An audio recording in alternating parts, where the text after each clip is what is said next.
couple of hours for me.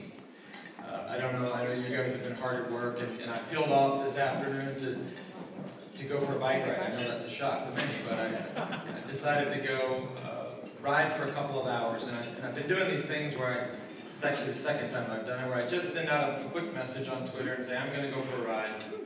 I did this morning, early this morning, at about 7:30, I said, okay, meet me in the park at 5:30. And for those of you who don't know, Dublin has the largest urban park in Europe, 1,700 acres, bigger than Central Park. Great for riding, great for running, great for flying kites as they were doing today.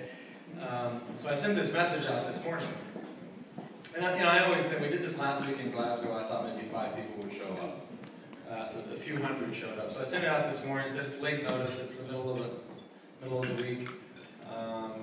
It's a city of 1 million people. We might get a couple hundred people.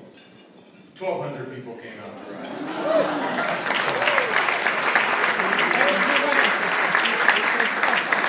As we were pulling up, I had to drive there from the hotel because I didn't want to be late. And as I'm pulling, I was like, God, the traffic is terrible here. I told the driver. He said, that's because of this bike right here. But the moral of that story is that I was able to do that through what we have today, which I think really applies to what we do.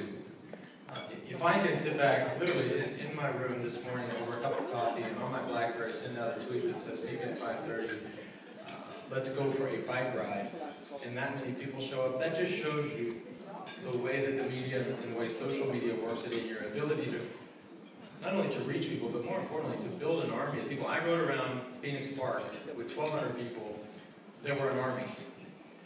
And I got to tell you, every person, I didn't talk to all of them, but the ones that were there, that were beside me, every single one of them, and I'm not kidding, every single one of them knew why I was in Dublin. And they all said, first thing, not how's the tour, or what's your next race? They got to those questions later. First question, how's the summit going? And I think it really speaks volumes to the recognition that we have in this city right now. But it also speaks volumes to just our ability to reach people, and if you need help, it's there.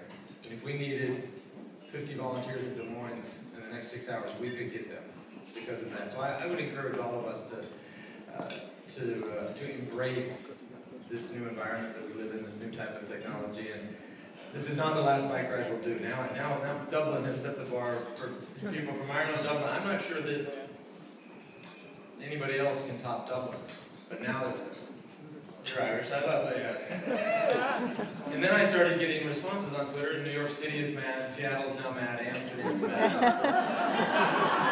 Cape Town is mad, London's mad, Tel Aviv is mad. But everywhere we'll go, I just think it really it exemplifies this ability to just pull people together. And as long as the first question is, how is LIVESTRONG growing, or how's the summit going, then we're doing the right thing.